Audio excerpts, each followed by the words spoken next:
নমস্কার, আমি ঝুমা। আশা করছি আপনারা প্রত্যেকে ভালো আছেন, সুস্থ আছেন আর পজিটিভ আছেন। আমার নতুন আরও একটি ভিডিওতে আপনাদের প্রত্যেককে স্বাগত জানিয়ে আমি আমার ভিডিওটা শুরু করছি। আর হ্যাঁ, আপনারা নিশ্চয়ই আমার টাইটেল থাম্বনেল দেখে বুঝতেই পেরেছেন আমি কোথায় যাচ্ছি। হ্যাঁ, আমরা যাচ্ছিলাম মায়াপুর, ফ্যামিলি নিয়ে আমরা মায়াপুর যাচ্ছি। তো প্রথমেই আমি ক্ষমা চেয়ে নিচ্ছি যে আমার ভিডিওটা পোস্ট করতে একটু লেট হয়ে গেল। আমি ফেব্রুয়ারি মাসে এটা প্রথম দিকে গেছিলাম, এটা এডিট হয়নি বা ব্যস্ততার কারণে কোনো কারণে আমি পোস্ট করতে একটু লেট হলো। প্লিজ তোমরা একটু মানিয়ে নিও আর সাথে থেকো, সাপোর্ট করো, কেমন? তো চলো তোমরাও আমার সাথে মায়াপুর ঘুরে নিও। আর আমি সারাটা দিন আজ কী করি সবটাই তোমাদের সাথে শেয়ার করব।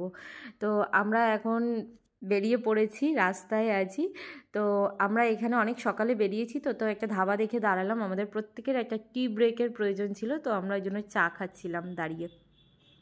তো এবার বলি, যারা বনগাঁ হয়ে যাবে, মায়াপুর যেতে চাও, তো তাদেরকে আমি বলবো তোমরা বনগাঁ থেকে কৃষ্ণনগর লোকাল ধরে কৃষ্ণনগর নেমে 1 নম্বর প্ল্যাটফর্মের নিচেই টোটো বা অটো থাকে। টোটো বা অটো করে তোমরা হুলোরঘাট নামবে। হুলোরঘাট থেকে তোমরা ঘাট পারাপারের জন্য টিকিট কাটবে। টিকিট প্রতি 3 টাকা টিকিটের দাম দিয়ে মায়াপুর। আর যারা শিয়ালদা বা দমদম হয়ে আসতে চাও তাদেরকে বলবো তোমরা কৃষ্ণনগর লোকাল ট্রেন ধরে তোমরা কৃষ্ণনগর যাবে। কৃষ্ণনগর থেকে তোমরা টোটো বা অটো পাবে। টোটো বা অটো করে তোমরা চলে যাবে হুলোরঘাট। হুলোরঘাট পার হলেই মায়াপুর। আর ঘাটের ভাড়া বলে দিলাম 3 টাকা। এটা আমি জানি, সেই জন্য তোমাদের সাথে শেয়ার করলাম, যদিও আমরা গেছিলাম 4 চাকাতে। তো ফাইনালি আমরা পৌঁছে গেছি মায়াপুর। দেখতেই পাচ্ছ মন্দির, এশিয়ার বৃহত্তম মন্দির এটা। হ্যাঁ, এবার বলি, এখানে গ্যারেজ আছে। গ্যারেজে বিশাল বড় মাঠ আছে। তো 4 চাকার ভাড়া হচ্ছে গ্যারেজ প্রতি 100 টাকা। যারা বাইক রাখতে চাও বাইকের ভাড়া হচ্ছে 30 টাকা। তো চলো তোমরাও এবার, আমরা ভেতরে প্রবেশ করেছি। তো এসেই দেখি এখানে মহাপ্রভুর ভোগ দিচ্ছে। এখানে কোনো টাকা লাগছে না এই ভোগের জন্য। তো সকাল সকাল আমরা তো ব্রেকফাস্ট করে বেরোইনি, আমরা প্রথমেই ভাবলাম এসে একটু বসি তারপর ব্রেকফাস্ট করব। কিন্তু এখানেই দেখছি ঠাকুরের লীলা, মানে ঠাকুর না চাইলে হয়তো এগুলো পাওয়া যায় না। তো ওই রকমই ব্যাপার, আমরা এসেই দেখি ঠাকুরের ভোগ দিচ্ছে। তো প্রথমে এসেই আমরা ঠাকুরের ভোগ খেয়ে নিলাম। এখানে কোনো টাকা লাগবে না। সত্যি কথা বলতে না, মায়াপুরে আসলে জাস্ট মনটা ভরে যায়, মানে আলাদা রকম একটা শান্তি পাই ভেতরে, মানে নিট অ্যান্ড ক্লিন, মানে সব কিছু। তো এখানে একটাই জিনিস, এখানে তোমাকে সুন্দর করে নিয়ম মেনে লাইন হয়ে দাঁড়াতে হবে, তারপরে তুমি কিন্তু ভোগটা পাবে। এখানে বারবার অ্যানাউন্সমেন্ট করে এটাই বলছে। আর নিজে খাচ্ছ, নিজের প্লেট নিজের জায়গাতে পরিষ্কার করা, যেখানে রেখে খাচ্ছ ওই জায়গাটাও তুমি পরিষ্কার করে রাখবে। সত্যি কথা বলতে এই জিনিসগুলো আমার পার্সোনালি ভীষণ ভালো লাগে, যেটা মায়াপুরে আছে। অনেক আমি কোথাও করছি না, কিন্তু কিছু কিছু জায়গায় আছে সেটা হয় না। তো এটাই, আমরা এখন লাইন দিয়ে দাঁড়িয়ে পড়েছি ঠাকুরের ভোগ নেব বলে। তুমি একবারের জায়গায় তুমি দুবারও চাইতে পারো, তোমাকে দেবে অবশ্যই। যদি ভোগ থাকে তোমরা পেয়ে যাবে। তো আমরা এখন লাইনে দাঁড়িয়ে পড়েছি, এই যে মানে, তো আমি ভাবলাম একটু ভিডিও করে নিই। তো এখানে এই যে কাকিমা, দাদু, দিদা সবাই খাচ্ছে। আমারটা আমি ঠান্ডা করতে দিয়ে এসেছি। ঠান্ডা করতে দিয়ে তো আমি বললাম কি একটু ঠান্ডা হোক, আমি ততক্ষণ ভিডিওটা করে নিই। এই যে দাদু, দিদা, এখানে বড় পিসি, মা সবাই আছে। তো মা বলছে তুই খাবি না? আমি বললাম হ্যাঁ খাবো। আমারটা দাদার সামনে আমি দিয়ে এসেছি ঠান্ডা করতে, কারণ আমি গরম খেতেই পারি না। ভীষণ গরম গরম খিচুড়ি ছিল।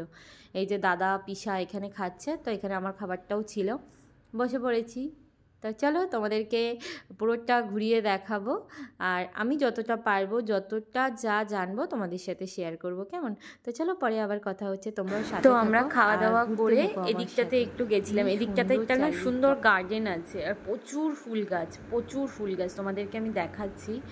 মানে আর আমি তো ফুল গাছ দেখলে সত্যি কথা বলতে আমি আটকে যাই, কোথাও যেন আটকে যাই।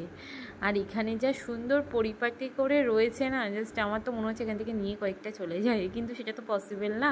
তো যাই হোক, তোমরাও চলো আর দেখো। আর তোমাদের যদি আমার ভিডিওটা এখান থেকে ভালো লাগতে শুরু করে, অবশ্যই লাইক, কমেন্ট অ্যান্ড শেয়ার করে সাথে থেকো। দেখো এটার মধ্যে না অনেক মাছ ছিল, সব দাঁড়িয়ে দাঁড়িয়ে দেখছে। এখানে প্রচুর বিভিন্ন ধরনের মাছ ছিল। দেখো চন্দ্রমল্লিকা গাছগুলো, ওয়াও, মানে আমি না পুরো আটকে যাচ্ছি। আমার মনে হচ্ছে এখান থেকে ধরে কয়েকটা আমি আমার বাড়িতে নিয়ে চলে যাই, কিন্তু সেটা তো আর পসিবল না। তো যাই হোক, আবার পরে কথা হচ্ছে, তোমরাও দেখতে থাকো, সাথে থাকো। তো সকালে খাওয়া দাওয়া করে একটু ঘোরাঘুরি করে এবার আমরা যাচ্ছিলাম টিকিট কাটতে। হ্যাঁ, কিসের টিকিট? সেটা হচ্ছে দুপুরের খাওয়ার টিকিটটা। সত্যি কথা বলতে যারা প্রথমবার আসছো আমি তাদেরকে বলবো এসেই আগে প্রথমে দুপুরের খাওয়ার টিকিটটা কাটবে 11টার মধ্যে, কারণ আমাদের একটু লেটই হয়ে গেছিলো সত্যি কথা বলতে টিকিটটা কাটতে। কারণ কি, তারপর হয়তো দেখা গেল তোমার মন পছন্দের টিকিটটা পাবে না, সেটাই হচ্ছে ব্যাপার। তো এসেই আগে টিকিট কাটবে। তো আমরা মেইন গেটের কাছে চলে এসেছি, ঠিক তার অপোজিটেই রয়েছে প্রভুপাতের ভজন কুঠির, যেখানে অখণ্ড হরিনাম সংকীর্তন অল টাইম হচ্ছে। এই তার ঠিক অপোজিটেই হচ্ছে কাউন্টারগুলো আছে। তো এখানে গীতা ভবন আছে, নামহট্ট ভবন আছে আর গদা ভবন আছে, 3টে ভবনের টিকিট পাবে।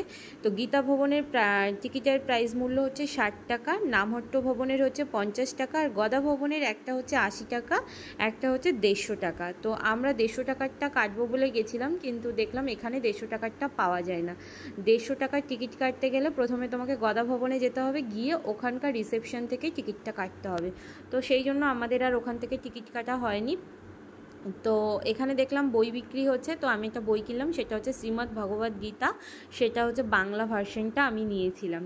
তো যাই হোক, ওখানে টিকিট কাটা হয়নি বলেই আমরা এখন গদা ভবন খুঁজছিলাম, কোথায় গদা ভবন। তো যাই হোক, গদা ভবন খুঁজে পেয়েছি। গদা ভবনে ঢুকতেই এখানে দেখবে প্রচুর দোকান আছে, তোমাদের যদি কারোর কিছু কেনাকাটার থাকে তোমরা অবশ্যই এখান থেকে কেনাকাটা করতে পারো। তো আমরা এখন যাই গদা ভবনের দিকে, গিয়ে আগে টিকিটটা কেটে নিই। তো ফাইনালি গদা ভবনে আমরা পেয়ে গেছি, গদা ভবনের ভিতর দিকে যাই। আর তোমরা যারা গদা ভবনে নাইট স্টে করতে চাও, মানে রাত্রে থাকতে চাও, তারা গদা ভবনে এসে বুক করে থাকতে পারো। পরিবেশ তো দারুণ দারুণ সুন্দর, মানে অসাধারণ, দেখে মনটা জুড়িয়ে গেছে। সত্যি কথা বলতে থাকতে ইচ্ছা করছিল, কিন্তু তো আর হবে না, আমরা তো গাড়িতে এসেছি, চলেই যাব। তো যাই হোক, এখানে কিন্তু আমরা টিকিটটা পাইনি, টিকিট শেষ, টাইম শেষ হয়ে গেছে, তার জন্য গদা ভবনে 150 টাকার টিকিটটা পেলাম না, 80 টাকারটাও পেলাম না। আবার গেছিলাম কাউন্টারে, ওই কাউন্টারে, মেইন কাউন্টারে, ওখানে 80 টাকারটা পেলাম না। লাস্টে আমরা গীতা ভবনের টিকিটটা পেয়েছিলাম, যেটার প্রাইস হচ্ছে 60 টাকা। তো যাই হোক, গীতা ভবনের টিকিট ফাইনালি পেয়েছি, এটাই বড় কথা। খুঁজতে খুঁজতে আর পাচ্ছিলামই না। তো যাই হোক, পেয়েছি, এটাই বড় কথা। এই যে আমরা গীতা ভবনে পৌঁছে গেছি। তো মানে অনেকটাই দূর জানো তো, মেইন গেট থেকে অনেকটা, মানে খুঁজে খুঁজে খুঁজে খুঁজে আসতে হবে। আর দেখো কি সুন্দর সাজানো, মানে চারিদিকটাই সাজানো। এই যে গীতা ভবনের আমরা টিকিট কেটে নিয়েছিলাম। আর গীতা ভবনেও যারা থাকতে চাও থাকতেই পারো, এখানে এসে রুম বুক করে। তো অনেকটা লাইন দেওয়ার পর ফাইনালি আমরা মানে খাওয়ার লাইনের প্রায় শেষ পর্যায়ে এসে গেছি, মানে ঢুকবো এবার। তো এইখানে দাঁড়িয়ে আছি, তো আমরা পৌঁছে গেছি খাবার এখানে। হ্যাঁ, এখানে বলি সিনিয়র সিটিজেনদের জন্য ওই যে ওপরে বসার জায়গা আছে। তো যারা সিনিয়র সিটিজেন আছো তারা উপরে বসে খেতে পারো, আর বাকিদের নিচে বসে খেতে হবে। তো তোমাদের সাথে আরেকটা জিনিস শেয়ার করা আছে, যেটা হচ্ছে সুলভ ভোজনালয়ে গিয়ে তোমরা কিন্তু খিচুড়ি ভোগ গ্রহণ করতে পারো, সেটার প্রাইস মূল্য কিন্তু 40 টাকা। কেমন, তোমরা ওইটা টিকিট কাউন্টার থেকে টিকিট কেটে নিতে পারো। তো চলো আমরা এবার খাওয়া দাওয়া করে নিই, তারপর তোমাদের সাথে আবার কথা বলছি, ততক্ষণ তোমরা সাথে থেকো।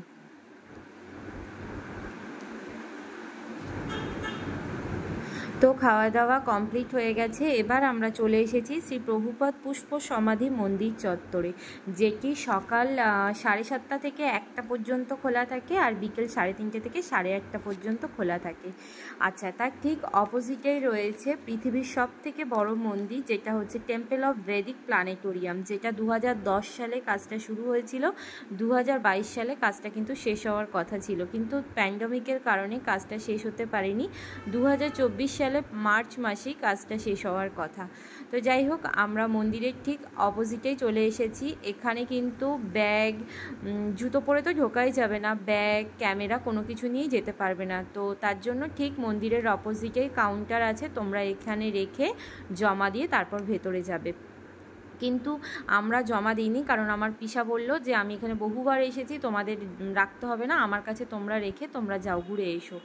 তো যাই হোক, আমরা পিসার কাছে রেখেই গেছিলাম। আর হ্যাঁ, মন্দিরের ভেতরে, পুষ্প সমাধি মন্দিরের ভেতরে তোমরা যদি মিউজিয়ামে যেতে চাও তো যেতে পারো, তার প্রাইস মূল্য কিন্তু 15 টাকা করে। কেমন, তো ওখান থেকে ঘোরার পরে আমরা চলে এসেছিলাম গোশালা আর তোমার সচিমায়ের ঘাটে যাব বলে, কিন্তু আমি মারাত্মকভাবে অসুস্থ হয়ে পড়েছিলাম। পড়েছিলাম, যে কারণে যেতে পারিনি। আর এই যে হচ্ছে ঘাট নবদ্বীপ যাওয়ার, তোমরা যারা নবদ্বীপ যেতে চাও যেতে পারো। প্রাইস মূল্য টিকিট ঘাট পার হওয়ার জন্য 10 টাকা।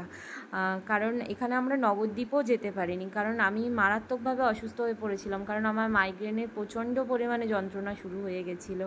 তো যাই হোক, আমরা এখান থেকে কিছু কেনাকাটা করে আমরা সচি মায়ের ঘাটে এসেছিলাম। এসে একটু গঙ্গা জল নিয়েছিলাম, নিয়ে বেরিয়ে পড়েছিলাম, কারণ শরীর খুব খারাপ হয়ে গেছিলো। আমরা সন্ধ্যা আরতিটাও পর্যন্ত দেখতে পারিনি, জানো তো। তো যাই হোক, কী আর করা যাবে। তো আমার ভিডিওটা তোমাদের যদি ভালো লেগে থাকে অবশ্যই লাইক, কমেন্ট অ্যান্ড শেয়ার করে সাথে থেকো। Take care, by.